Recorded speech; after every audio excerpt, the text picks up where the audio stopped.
Bienvenue à toi qui me rejoins pour cette nouvelle leçon sur Piano pour tous, la chaîne où nous allons au fond des choses afin de percer à jour la logique musicale et d'extraire des principes que nous pouvons utiliser dans d'autres morceaux. Plus on comprend, plus vite on apprend, c'est ce que j'ai l'habitude de dire. La leçon d'aujourd'hui elle est inhabituelle parce qu'on va voir des accords inhabituels. Ce sont ces accords que tu as peut-être déjà vus sur une partition et tu t'es demandé mais que fait cet accord à cet endroit spécifique. Eh bien, dans cette leçon, on va exposer cela au grand jour et tu comprendras pourquoi certains accords qui a priori ne devraient pas se retrouver dans des partitions s'y retrouvent et sonnent merveilleusement bien. Je suis Cédric Savondé et tu es sur Piano pour tous. C'est parti.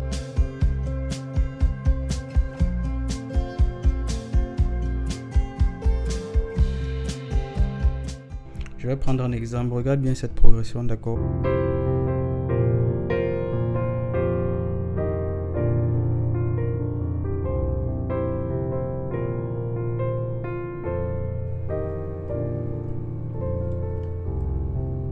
Donc, on a une progression dans la tonalité de Do majeur. Mais c'est une progression d'accords qui utilise des notes noires. Comment c'est possible? Parce qu'il y a certains accords qui, bien que non adaptés a priori à la gamme, peuvent se réutiliser dans cette gamme. Donc pour comprendre cela, on va faire une petite révision. Il faut bien comprendre la structure d'une gamme majeure déjà pour comprendre ce qui est usuel, afin de pouvoir comprendre ce qui est inhabituel. Si on prend une gamme majeure, on va prendre la gamme qui est l'une des plus simples au clavier, la gamme de Do majeur. Donc Do. Dans cette tonalité, on voit que la première note est un accord majeur. La seconde note, le second degré, c'est un accord mineur, troisième degré, mineur. Donc pour retrouver les accords, il faut juste laisser une note entre les deux. Donc une note, j'ai cet accord, deuxième degré, les mineurs et mineur, troisième degré, mineur aussi, quatrième degré, majeur, cinquième degré, majeur, sixième degré, mineur, septième degré diminué, et le huitième degré qui revient au premier qui est majeur. Donc là on a tous les accords de la tonalité de Do majeur et par définition aussi tous les accords d'une gamme majeure diatonique.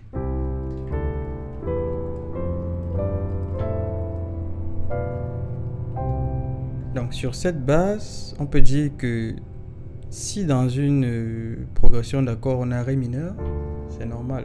Mais si le deuxième degré doit être mineur, ça signifie que le troisième degré serait donc anormal. Et donc si tu as un Ré majeur, tu vois bien que là on joue une note qui est une note de Fa dièse qui n'est pas comprise dans les notes de la gamme de Do majeur. Donc tout accord qui va être différent de celui auquel on s'attendrait, ça va être un accord qu'on peut appeler un accord étrange inhabituel. Donc là, Do est supposé être majeur. Ça signifie que si on a un Do mineur, en gamme de Do majeur, c'est inhabituel. Ré est mineur. Si on a une seconde qui est majeure, c'est inhabituel. Mi est mineur. Si on a Mi majeur aussi, c'est inhabituel. Fa, il est mineur. Si on a Fa majeur, Fa est majeur autant pour moi. Si on a Fa mineur, c'est inhabituel. Pareil pour Sol. Et là, c'est l'inverse. Si on a La majeure, c'est inhabituel, etc. Donc, on voit certains accords qui peuvent être inhabituels. Et ce qu'il est important de pouvoir voir ici, c'est déjà réaliser dans quel cas on les retrouve. Après, comprendre cela pour pouvoir après se les approprier. Donc, pouvoir utiliser ces accords inhabituels pour enrichir nos progressions d'accords. Il y en a un qu'on a déjà vu avant. Si tu te souviens, on a vu une progression.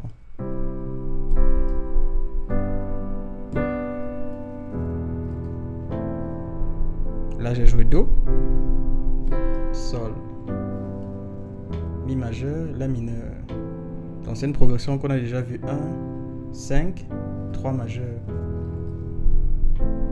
Dans la première utilisation de ces accords, l'une des premières raisons pour lesquelles on va les retrouver dans certaines progressions, c'est qu'ils vont très souvent être là pour introduire un accord suivant. Par exemple, si je dois aller de Sol à La mineur, je peux utiliser la quinte de la gamme de La pour introduire mon accord de La mineur. Si tu regardes la gamme de La, tu as sa carte ici et sa quinte est là, que l'on retrouve sur La mineur et La majeure aussi.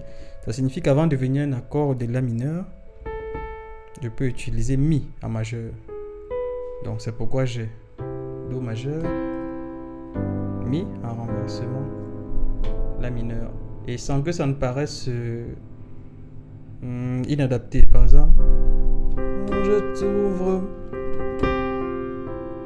je t'ouvre mon cœur, je te vois, Seigneur.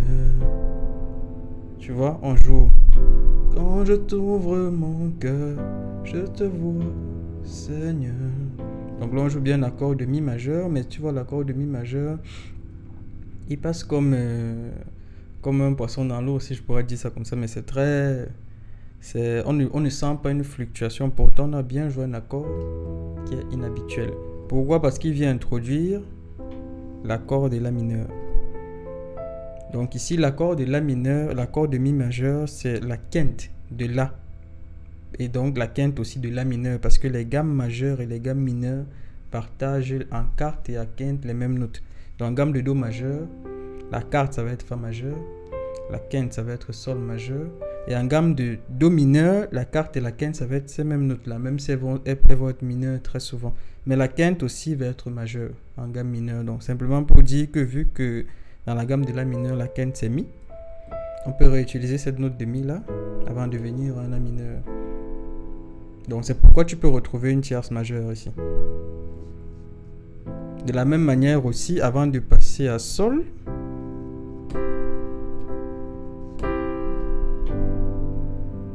on peut donc mettre la quinte de sol à majeur, donc ce qui fait ré majeur. Donc la progression qu'on avait do sol, on peut avoir un accord de passage entre les deux.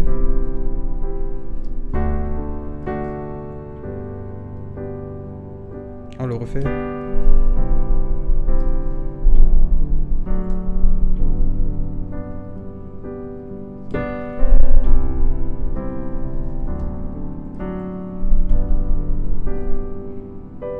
Et si tu prends le chant, je vais te prendre un exemple. Ce que j'aime bien faire avec mes élèves, c'est que je leur donne le principe d'un côté.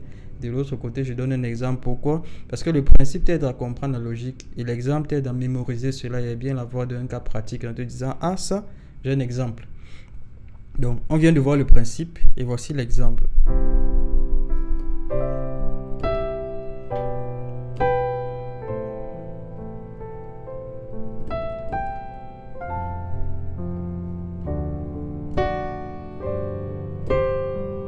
On le refait. Abrez-moi.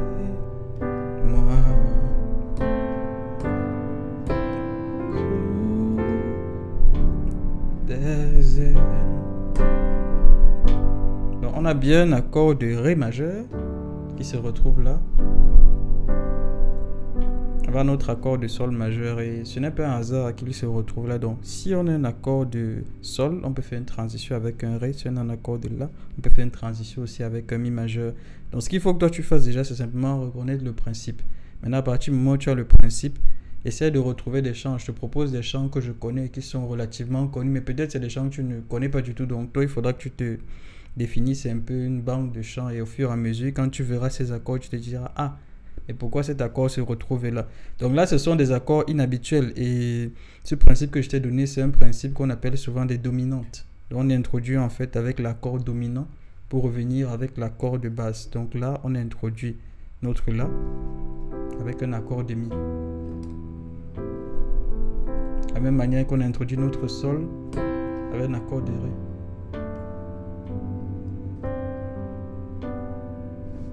C'est un principe simple et là ce sont des accords inhabituels usuels. Ça peut paraître paradoxal de dire ça, mais il y a d'autres accords qui sont encore plus inhabituels que ceux-là. Et c'est l'un d'entre eux que je vais te présenter ici dans cette leçon pour que tu vois cela en détail. En gamme de do majeur, d'autres accords sont admis, bien que inhabituels. Un accord admis, ça va être par exemple l'accord de la bémol. Un autre accord admis, ça va être par exemple l'accord de si bémol. Et je peux faire ça en gamme de do majeur.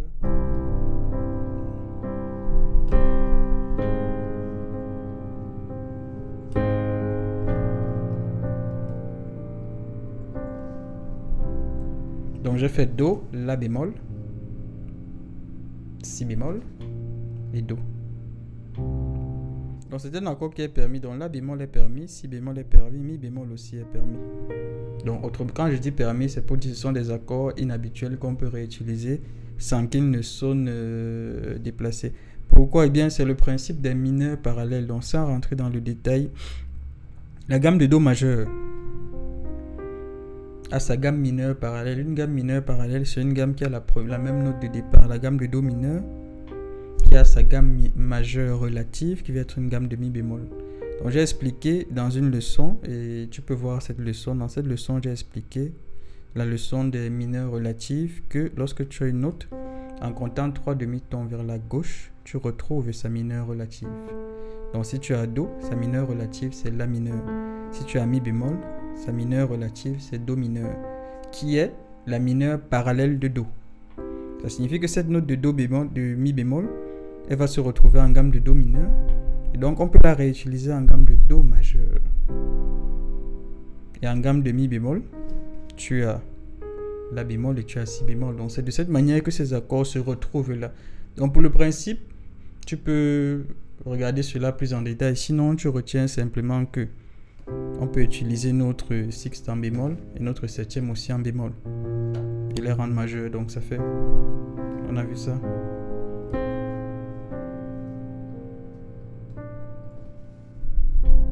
Ok, dans quel cas est-ce qu'on peut utiliser ces accords et pour que tu aies une idée?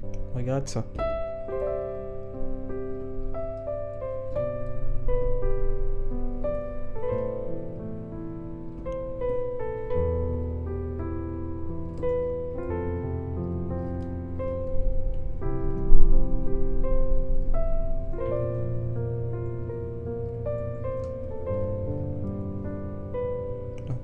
Merci, de connaissance, merci au Seigneur 3 fois ça. Là. Donc on a bien ici Do. Et là on passe à notre accord septième en bémol avant de le résoudre en quinte. Donc déjà une première utilisation, c'est qu'à certains endroits tu peux avoir cet accord bémol avant un passage en quinte.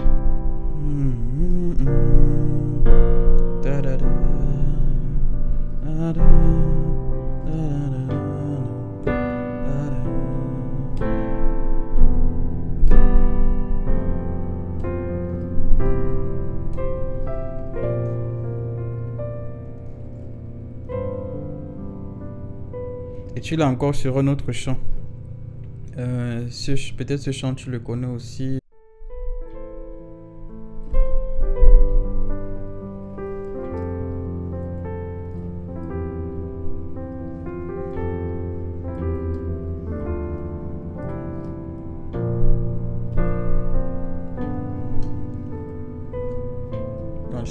C'est le chant Dignes-tu. Dignes-tu, agneau de Dieu, l'univers entier proclame la main. Donc tu vois bien, ici aussi on passe de 1 à 7 bémol avant de revenir à 5. Donc là encore c'est une utilisation, et cette utilisation te permet d'identifier le son pour te dire ah oui, ce son là je reconnais.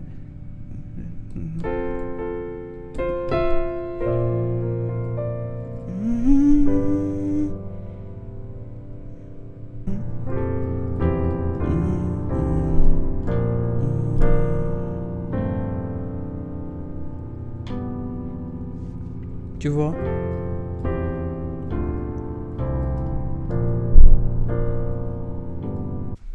Donc là, quand tu reconnais les sons, tu te dis je peux réutiliser mon accord note fondamentale que je suis par une quinte.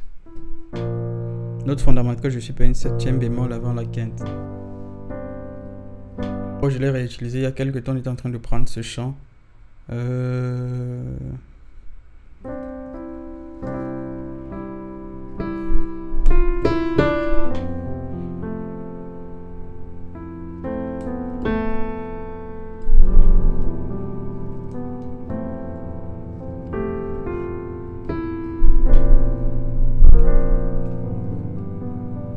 Parce qu'il vit, je n'ai rien à craindre, mes lendemains sont assurés. là, tu peux le poser là, même si dans la version initiale du chant ici, certaines variations jouent un ré sont assurées. Tu peux le mettre là, tu peux rester sur le ré. Ou ici, si tu reconnais ce son, tu dis sont assurés.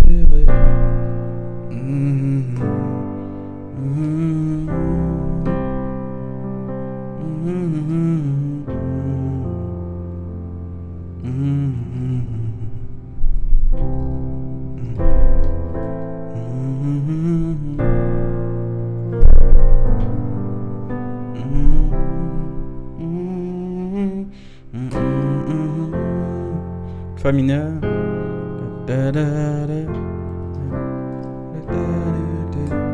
Je sais qu'il vit.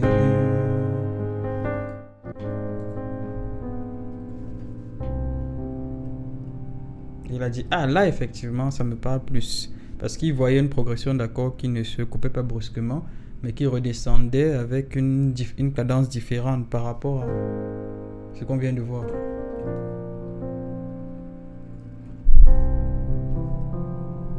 Je te laisse avec cet exercice et tu pourras à ta guise travailler tes progressions d'accords pour les enrichir avec des accords qui sont hors des tonalités. Tu verras que ça produit des résultats qui sont intéressants et qui apportent des variations aussi sur des chants qui pourraient être relativement monotones. Parce que tu as des accords de passage que tu peux faire à certains endroits, même avec des accords qui ne sont pas dans la tonalité, et ça c'est excellent. Donc, ça enrichit ton panel d'accords, on va dire ça comme ça. Allez, travaille bien et à très bientôt.